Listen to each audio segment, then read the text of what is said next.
video which ones are the best ones. Make sure you do like the video if you do like this idea. Subscribe to the channel, very close to 10,000 subs, and make sure you also comment down below. Who do you think has had the best peak in NBA history? Now, obviously, some NBA players have had better careers, and that makes a lot of sense. But who have had the best peaks when they were at their best? Who were actually the best players? We're gonna find out, I guess, in tonight's video. I'm very excited. Again, like the video if you like this idea. Comment down below. Maybe even not even the best. Who is your favorite player to watch in their absolute best? I can think of some off the top of my head. I'm very excited to see what this list has for us. So sit back, relax, and let's get started.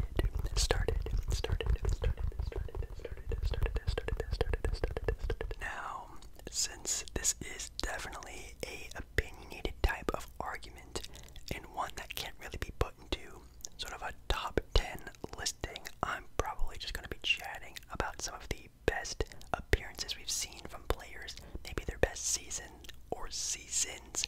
Maybe this particular player had a peak of, man, maybe 5 years, maybe in a row, 4 years, 3 years, 2 years. Maybe they just had a crazy MVP run.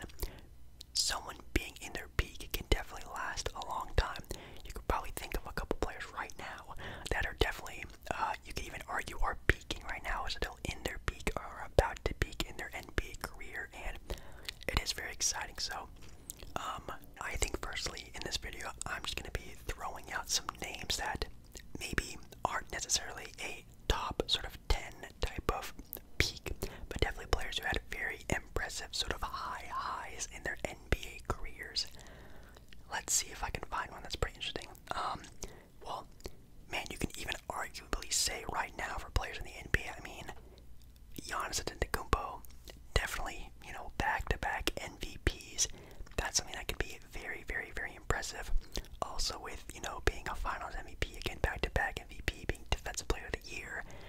Not a lot of people have done that. It says here, Giannis, Jordan, and Hakeem Olajuwon are the only NBA players to have received a Finals MVP, and Defensive Player of the Year award in the same season. Man, Giannis is just absolutely insane. Now, there are sort of players in his prime right now, you could even arguably say, but could even think his peak. Steph Curry.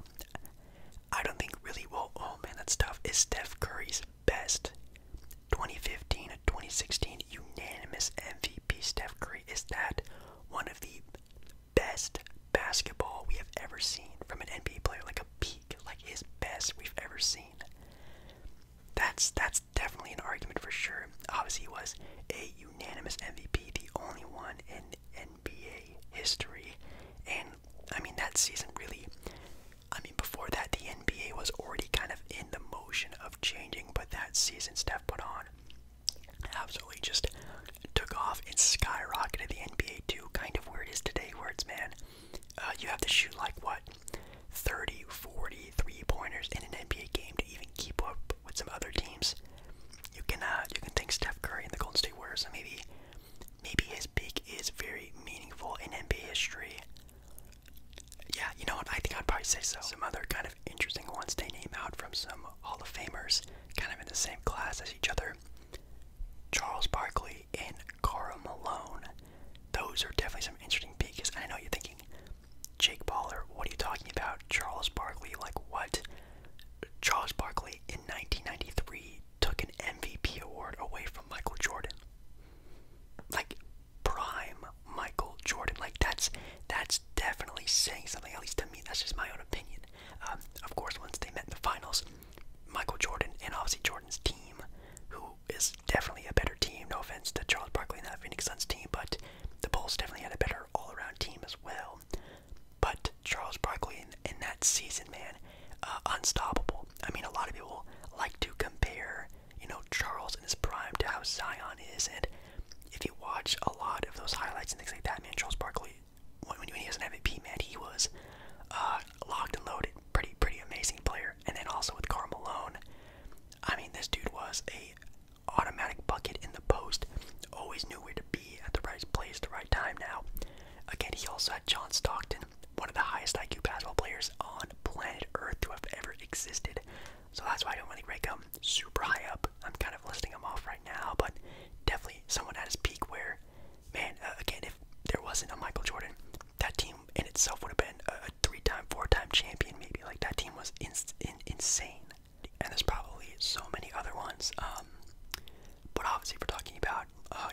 longevity, a career, who has had one of the most incredible peaks, at least in my opinion. Obviously, there's a player right now in the NBA who's having one right now still, but Tim Duncan, I think, has had one of the most impressive peaks in NBA history. I don't think there'll ever be another player like that.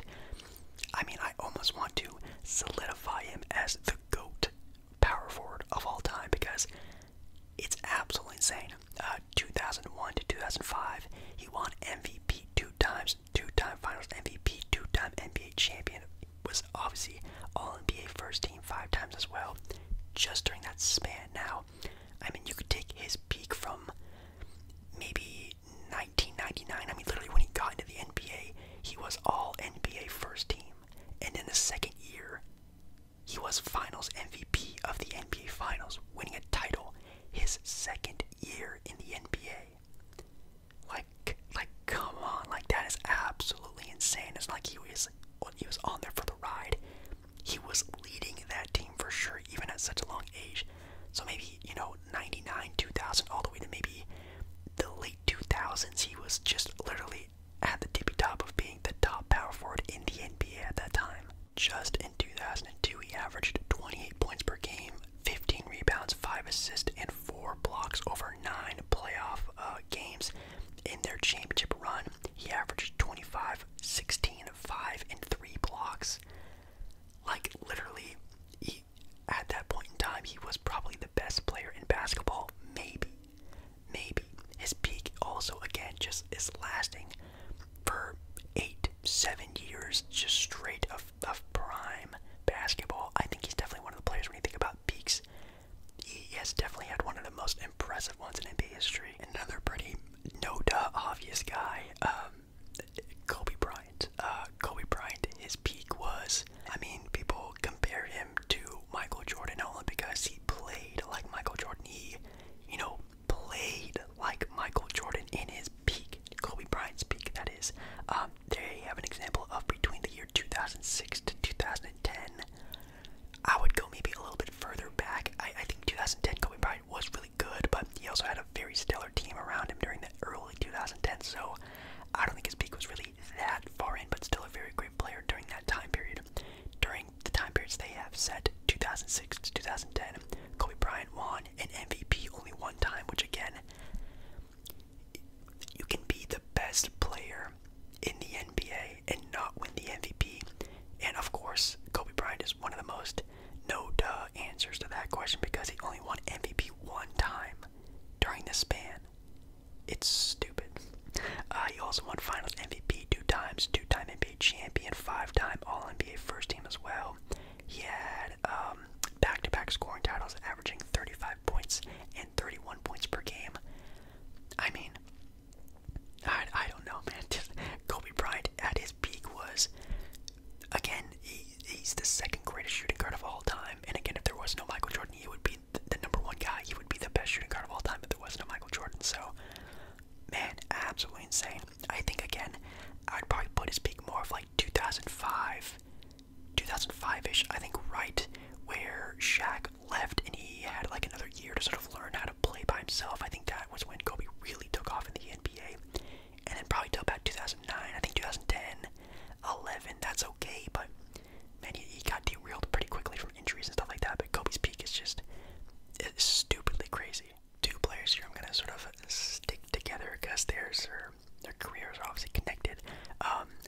Magic Johnson and Larry Legend, Larry Bird.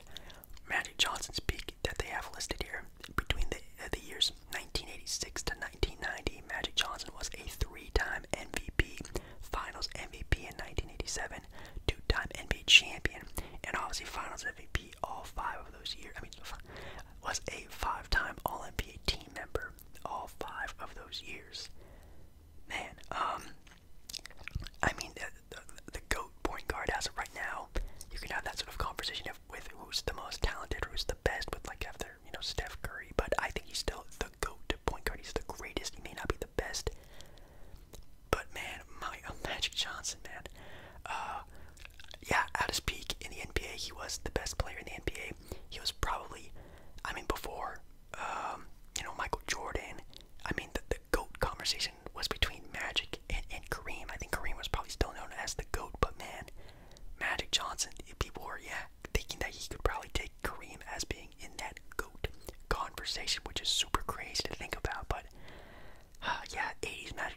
especially if he didn't retire from basketball and have all these things going on with him, man. He could have done so much more, which is really weird to think about, but I think, yeah, Magic Johnson's prime was crazy. I mean, all that talent was in the NBA during that time period. Like, the Houston Rockets, obviously, the Boston Celtics, even the Blazers sort of earlier into the 90s were super talented. That was a very hard time to play, and Magic really made it look really easy. And for me personally, I think, again, if I'm doing maybe like a top 5 listing, if I ever were to do one, Larry Bird's peak in the NBA is so crazy. I think Larry Bird is literally one of the most underrated players of all time, which is crazy because he's already known as being like a top 10 player of all time. But even then, I think his peak is still a little undervalued. They have his peak listed from 1984 to 1988. 3-time MVP, back to back to back, a 3-time straight MVP winner, 2-time Finals MVP, 2-time NBA champion, and a 5-time All-NBA team member all 5 years. And that is so crazy to think that he is the last player to win 3 MVPs in a row. I mean, think of the time of Wilt Chamberlain, Bill Russell, those guys. That's pretty easy to think about, but Larry Bird, 1984 to 1986. That is just insane. It says here his greatest statistical season came in 1985, averaging 28 points, 9 rebounds, and 7 assists. Sadly, the same year that they lost to the Lakers in the finals. So, I mean, if Larry Bird won the title that year, he would have won Finals MVP 3 times in a row, MVP 3 times in a row, a champion 3 times in a row. Like, he would have had a perfect little skid of NBA excellence, but that got broken up because of Magic Johnson, and his team was probably a little bit better. But man, I think Larry Bird at his peak is just such an underrated player, man. It's great. Obviously, you can't talk about peaks without talking about early 2000 Shaquille O'Neal. From the year 2000 to 2004, Shaquille O'Neal was only, get this, a 1-time MVP. The most dominant player in NBA history. Shaq won MVP 1 time in his prime.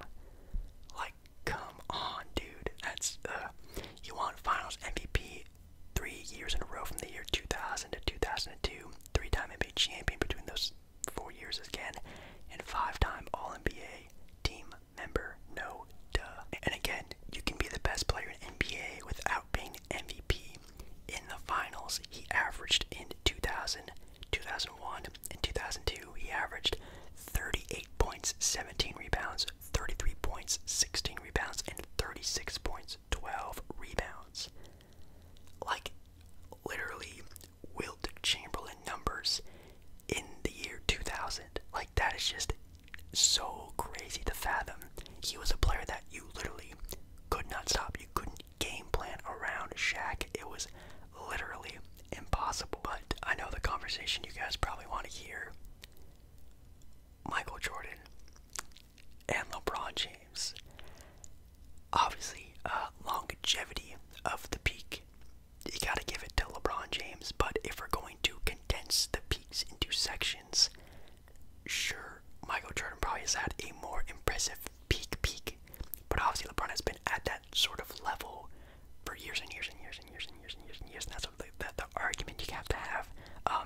They have theirs listed for Michael Jordan from the years 1989 to 1993, winning MVP 2 times, Finals MVP 3 times, 3-time NBA champion, and 5-time All-NBA team member. Interesting. Michael Jordan won his 3rd and 4th straight scoring title in the year 1989 and 1990, so he won scoring title 4 years in a row, averaging 32.5 points in 1989 and 33.6 points per game in 1990. Oh man. And then obviously, you know, the apex of Michael Jordan's career probably was in 91, 92. I mean, this dude was averaging just stupid numbers, just destroying everybody. It didn't matter who was in there. And that was also the year that he sort of was like, you know, taking over the NBA, wasn't worrying about teams in the Eastern Conference anymore. He didn't have to worry about the Pistons, he didn't have to worry about the Celtics. He could just do him and, you know, face off against the best of the best in the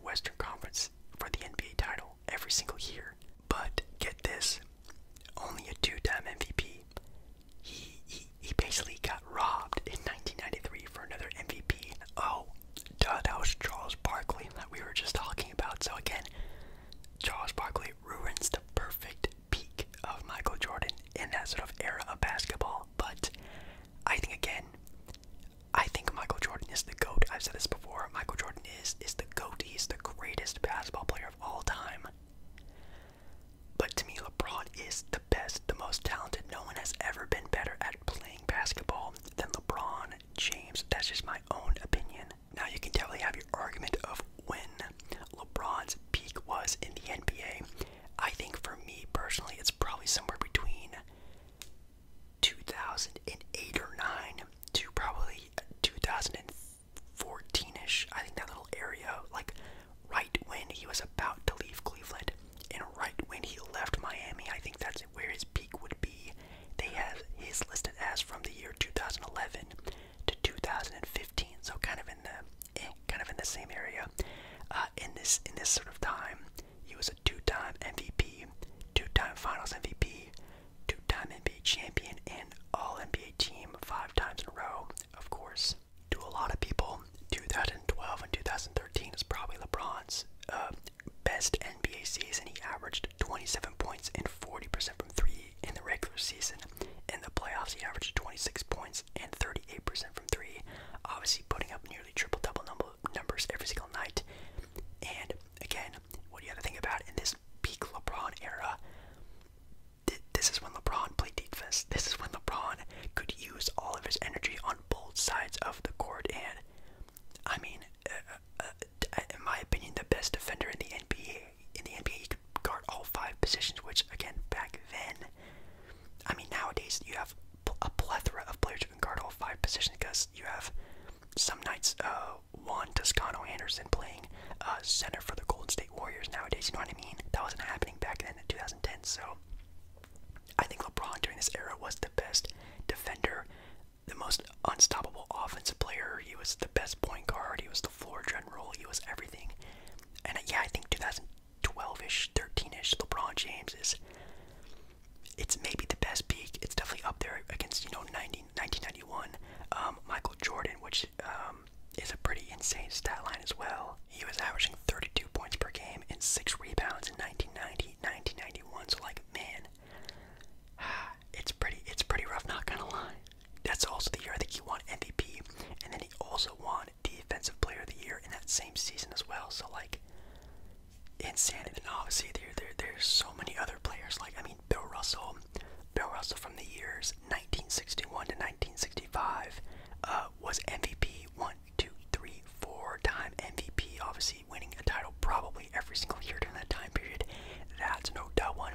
Definitely like 1970 to 1974, Kareem Abdul-Jabbar with the Milwaukee Bucks. I mean, that dude instantly turned into the NBA and just was carrying the league for like a decade, honestly, since the 80s, and then went to the Lakers, and then teamed up with Magic Johnson, and then even rejuvenated his career even longer, which is, again, he's also one of those players where if you're talking about a peak for a duration of time, he's got to be up there, again, with Tim Duncan. I mean, of course, LeBron James, who is still arguably in his peak, still to this day, like, crazy. But yes, I do think Jordan maybe had a better, he had an apex that was maybe higher than LeBron's, but obviously long term, I mean, again, LeBron from the year 2007 to like arguably today in the NBA is still at that same sort of level where you could carry your franchise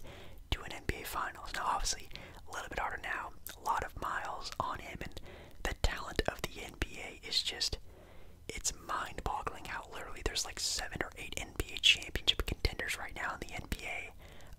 It's very impressive. But yeah, I guess definitely let me know down in the comments if you can think about any other players' peaks. I mean, of course, Wilt Chamberlain, that's a good one. I'm really happy that we did talk about Larry Bird for a little bit. They have Kevin Durant on here as well, which, I mean, sure, like 2013 to like maybe 2018, Kevin Durant, that was a very impressive run. I mean, of course, his final days on the Thunder, winning that MVP, and then leaving, going to Golden State, and then that team winning back-to-back championships. I mean, of course, the injuries and all that stuff kind of tarnished it a little bit, didn't make it finish off all that pretty, but that time period, I mean, he was definitely on a very dominant team. I don't know if he was the best player in the NBA, arguable, but that's also a pretty good peak. That was definitely a pretty fun video, so definitely let me know what you think about down in the comments. Hopefully you guys are doing well. Make sure you guys check out yesterday's video. It was a drinking with me video, which was definitely a lot of fun if you just like more kickback sort of style of videos.